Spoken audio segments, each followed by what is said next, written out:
Marami ang nagsasabi na kung papalitan na dapat itong si Coach Chot Reyes ng Gilas, ang dapat ilagay dyan ay si Tim Cone.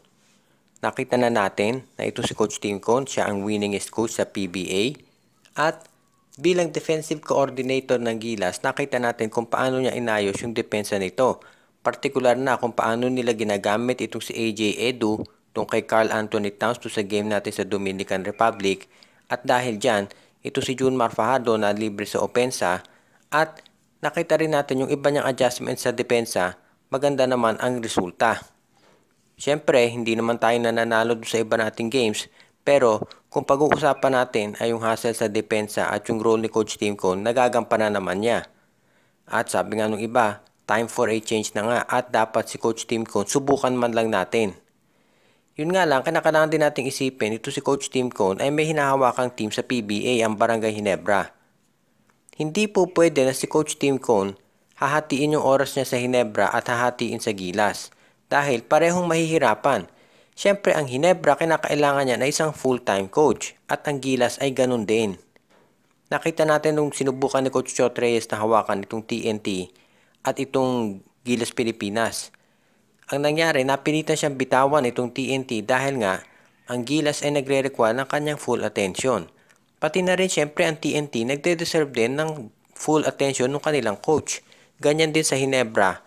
Kaya kinakailangan syempre kung si Coach Tim Cone talaga ay o-offeran ng Gilas Pilipinas ng posisyon, kailangan mamili siya kung Gilas o Barangay Ginebra. Hindi po pwedeng pareho. Yan ngayon ang kinakailangan natin pag-isipang mabuti dahil ang importante dito, sa Gilas kinakailangan yung isang coach na full-time. Hindi po pwede na kapag merong PBA season o kaya UAAP season ay wala siya doon. Sa isang panayam, sinabi nitong si Renz Abando na medyo nakaka-frustrate nga na kulang siya sa playing time. Pero hindi raw ito ang panahon para magreklamo dahil syempre bilang miyembro ng Gilas gusto niya na makatulong first and foremost at manalo yung kupunan kahit na yung contribution niya ay maliit. Marami namang naiitulong si Abando kahit limited yung playing time niya, nakikita natin kapag nandun siya sa court.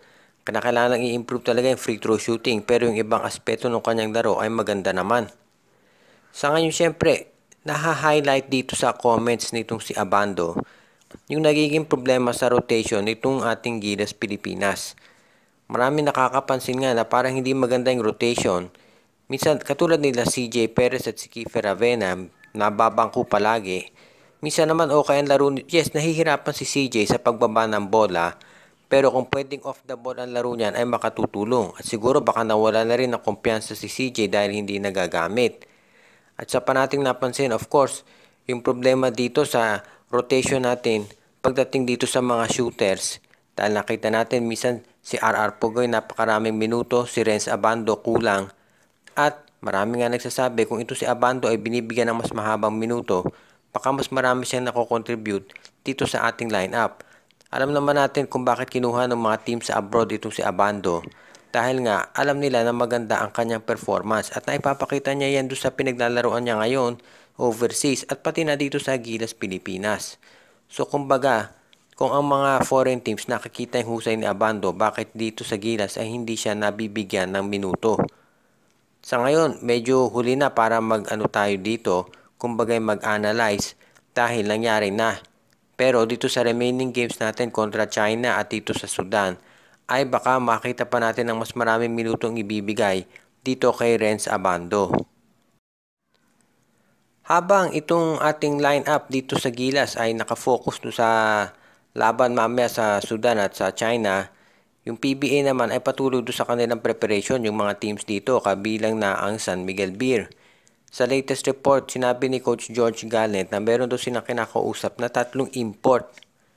Hindi nila kukunin sabay-sabayan syempre, pero tinitignan nila ang posibilidad dahil nga ito si Chris Macaulay talaga ang first choice ng San Miguel Beer dahil pamilyar siya sa laro ng SMB at nabigyan na niya ng kampyonato.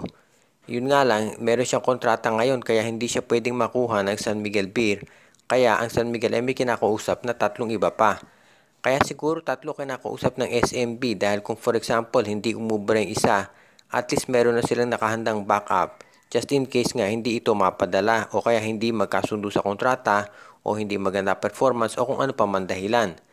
Alam natin ang San Miguel may history talaga na pagdating dito sa mga imports ay nagkakaproblema. So siguro ginagawa na ng San Miguel parang panigurado kaya 3 yung kausap nila. Ayaw pangalanan ni Coach George Gallen kung sino yung mga nabanggit na players pero sinabi niya ang lahat ng ito ay bago at hindi pa nakapaglalaro dito sa PBA. So medyo challenge yan sa SMB dahil kung hindi pa nakapaglalaro dito sa PBA, ibig sabihin yan may panibagong adjustment na naman gagawin yung mga players. Tandaan natin, sa October 15 magsisimula itong ating konferensya. Parang titignan natin medyo matagal pa pero kailangan natin i-consider na yung ibang teams ay meron ng mga imports at maaga makapagpa-practice yan. Ang San Miguel syempre hindi pa dahil wala pa nga silang import. At ito si CJ Perez at si Junmar Fajardo, hindi naman yan kaagad-agad makapagpa-practice na syempre bibigyan ng time na makapagpahinga pagkatapos maglaro sa Gilas. So abangan natin ang mangyayari dito sa SMB. Ang Pilipinas ay eliminated na dito sa FIBA World Cup. Ganun pa man, yung chance nating makapasok sa Olympics ay buhay pa. Kailangan nga lang nating dumaan sa butas ng karayom. Unang-una, kailangan talunin ng Gilas itong Sudan at China. Pangalawa, kailangan wala ng Asian team na mananalo dito sa classification round. Kapag yan ay nangyari, magkakaroon tayo ng tsansa na pumasok dito sa Olympics. Meron pa siguro magdedepende sa quotient system pero ang maganda ay manalo ang Pilipinas kontra sa Sudan at sa China at pangalawa itong Japan ay matalo do sa mga remaining games nila. Kapag nangyari yan, magiging medyo maganda ang posisyon natin kung sakaling kinakailangan yung quotient system kung dun idadaan. Una-una kailangan dito sa Sudan, hindi natin sila i-underestimate. Nakita natin na nangyari doon sa Angola. Marami ang naniwala na kaya nating talunin ang Angola. Yung iba nga nakafocus na doon sa Italy. Pero ang nangyari, nakita natin, hindi kinaya.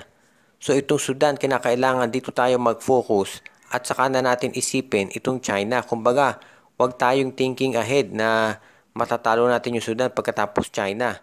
So sa ngayon, kailangan mag-focus tayo dito at huwag na natin problemahin yung quotient system o kung anong mangyayari sa Japan at sa iba pang Asian teams.